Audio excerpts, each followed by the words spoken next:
Hello, everybody. Welcome back to another episode of the Football Pundits. It's so good to have you back. It's so good to be back. We're going to be discussing in today's episode the Premier League weekend that was.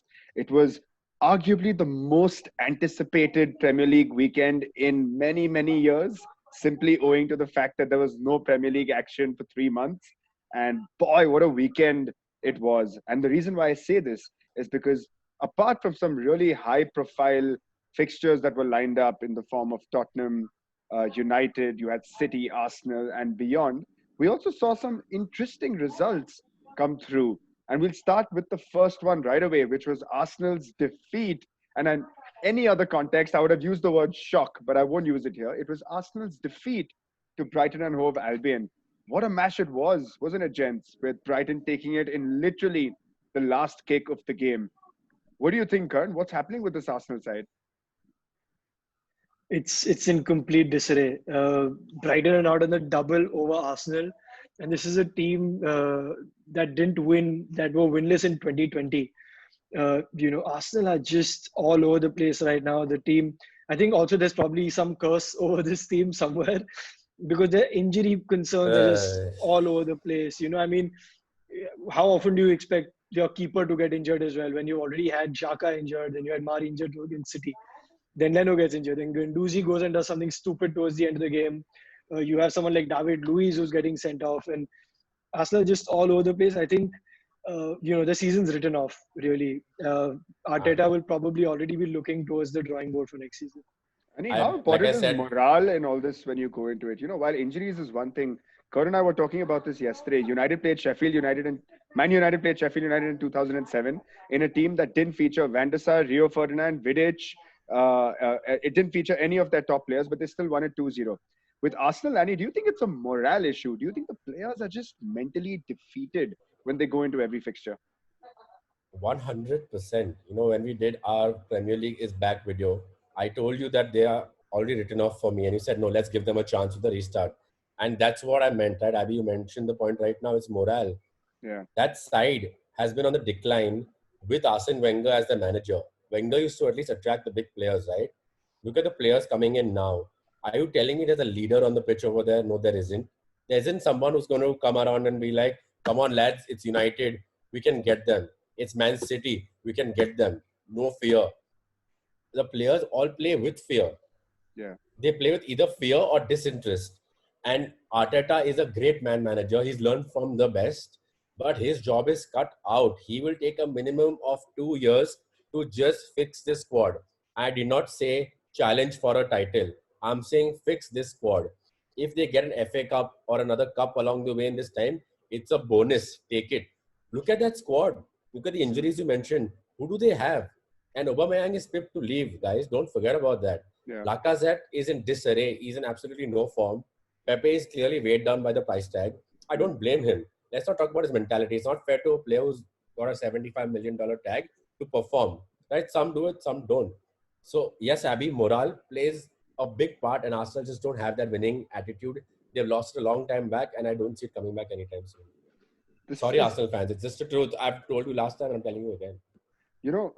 there's a word called listless, which I like using when I talk about Arsenal. And Google will define listless as of a person or their manner lacking energy and enthusiasm. And I just think that if you look at this Arsenal side right now, even if you give them a full strength side with the current squad that they have, I don't see this side challenging or competing for top honors, which is a shame. It's not like they've not spent; they have spent, and they've put the money in the right players. I I link Nicolas Pepe a lot to Anthony Martial in a lot of ways, Karan. And I also feel that it's Interesting. Yeah. inconsistencies, it's individual inconsistencies that's hurting this Arsenal team. Matteo Guendouzi, before the break, was, for a lot of Arsenal fans, one of the brighter prospects of what was otherwise a very bad season. How horrible was he in that game against Brighton? Just altogether, the squad, as you said, I think listless is perfect. Hmm. And for the rest of the Premier League, it's great, not only because of everything else, it's an easy fixture now, but also because we get to watch Arsenal fan TV and all those meltdowns after the games. I think Arsenal are, they just lost right now. There's no spine in the team. There's no leadership. There's no player who'll just go there, even if you say a squad like Villa, right? Hmm. Yes, the team is all over the place, but at least you have characters like Grealish who will come out to the games and you think, you know what, maybe it'll be Grealish's day today and he'll take Villa through. With Yeah, this Arsenal team, there's yeah. absolutely no one. Who do you even turn to? Yeah. And I feel really bad for Arteta, man. I mean, look at the City team that he was with. He's used to that City squad, and he's come down and he's with this absolute shambles of a squad with Arsenal. He's probably better, if he wanted to be the head coach managing the City youth team, or one of the other CFG clubs, maybe here in Mumbai for Mumbai City FC. I think I disagree with just that bit. I think he knows what he took on. He 100% knew the inner workings of the club when he was since he was part of Arsenal as well at one point of time. I think he very well was intended to do what he wants to do. And I do think he can do it. But it will take a lot of time. And Arsenal fans, you think you've been having to wait so long, the wait's going to get longer. Be patient with the man. Don't ask for his head off on the board in December. Give him time. It's been 15 years, man, for Arsenal now. And how much longer is longer? I think it's just is this the new Arsenal now? God, it's a very simple saying. Thereabouts. They thought Wenger had lost the plot, and I kept telling you guys that time as well, and we discussed this. Wenger was keeping them afloat. You never know what you have till it's gone, and now they're realizing it. Yeah, very true. I think since we mentioned Aston Villa earlier, right, like a leader like Grealish, let's move on to the Aston Villa and the Chelsea game. Let's talk about Chelsea in terms of how they did enough to come back into the game, and they looked quite strong.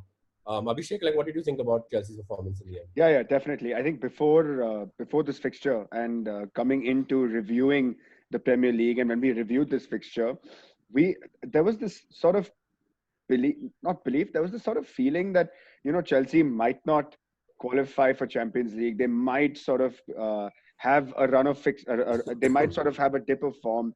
What happened with Arsenal against Brighton, a lot of us thought would happen with Chelsea Villa. But you know what? To give credit to Chelsea and Frank Lampard's men, they look like a solid unit. And I'd in fact now pip them to get that Champions League spot. I know it's very early into this run-in of 9 games, and I know we still have a long way to go. But I think this Chelsea side is looking good. They look like, they're a team that can and, should deserve Champions League football next year. I like what Frank Lampard has done for them.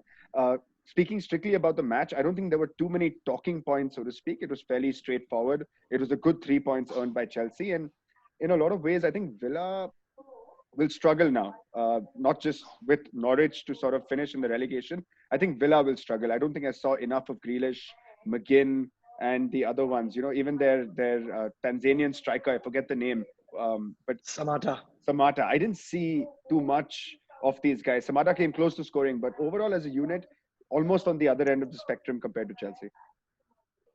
Yeah, I think one thing I'll add to this, sorry, Karan, is just that Chelsea, though, look like the fittest squad out of the block right now, which should be a worry to the top 4 contenders around them, that they've got off the block a little quicker, a little faster and fitter. And the next few games, which come thick and fast, could really be a big part in how easily this race can just turn and be over. Yeah, Karan. Yeah, it's as you said, Abhi, I think it's Chelsea's to lose the top 4 now, because between them and Leicester, they have a 5 and 8 point gap each. Now, even though Leicester dropped a point, they're still sitting comfortable. Having said that, both of them have tough fixtures coming up. Chelsea still have to go past Liverpool, City, Wolves, Sheffield, I think. So they do have tough fixtures, but I think their 5-point cushion that they have should see just enough, because you're seeing the rustiness with the other teams over the weekend as well. Yeah. I think, it's not like United are going to go on and with each and every game. There are games where they're going to drop points, unfortunately. So I think, having said that, it is looking difficult for, United or Wolves, who had a great game themselves. I think Wolves look sharp as well. They got the job done. Yeah. What a goal. Doherty, Jimenez, Traore again. I think that second goal is a Neto. contender for goal of the season. What a left leg volley banger. And guys, I know we're not discussing this today, but Adama Traore, if we were doing a team of the week for this weekend, right?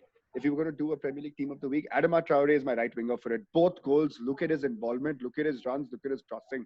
That guy looks like he should be playing for a big club. And when I say big club, no disrespect to Wolves, he looks like someone who should be playing in the Champions League. Which, for all of you guys watching, we will be coming out with a team of the week video tomorrow. So stay tuned for that. And I think we've done a good job of covering this weekend, guys. It's been a great Yeah. weekend of Premier League football. Any last messages, guys? There was a Yeah. Merseyside derby that happened last night, if you remember. I mean, No. I think that's it, right? We covered. Yeah. I in fact said in the review Yeah, of or the preview of the game that it's. I think it has everything to be a drab draw. yeah, I that's right. said 1-1 is a nil, but I expected it to be a drab, and that's what it was. Yeah. Yeah. Both Yeah. teams were lacking intensity. That I think it Ancelotti had watched nothing your that video a card. Merseyside derby does. I think Ancelotti watched your video because he Yeah. set the team up exactly the way you said they Yeah. were. And for me, the only talking point in that game is before getting into this game week's FPL, before I finalized my team. In fact, I had finalized my team and I had Mohamed Salah right in there in the middle with Bruno Fernandes and Kevin De Bruyne. Literally at the last hour, I took Salah off and I brought Raheem Sterling in. So thank God that paid off. I'm so glad I did that. But that's Indeed. all I for me, think it's man. really, that really worked out for you. And yeah, just to close that bit off, I think, yeah, we discussed how Ancelotti might really pull a tactical masterclass and just squeeze them out, which they did. Yeah. But Liverpool actually still had enough in them to kind of get the win. I was surprised Salah didn't start. Like I said, I feel if you just go for it and get your 2 wins, the title is yours and then it's done. But Mm. clearly the injuries are more than niggles, which is why they weren't involved in the end. Yeah. So I think we've discussed this weekend, mainly the games yesterday very well. Mm. And I want to make sure that you guys get back to us with your comments on this video, what we've spoken about, what you think we've missed out, and maybe we can cover in our next videos. Don't forget to subscribe to our channel and follow us on Twitter, and have a good day, and we will see you tomorrow.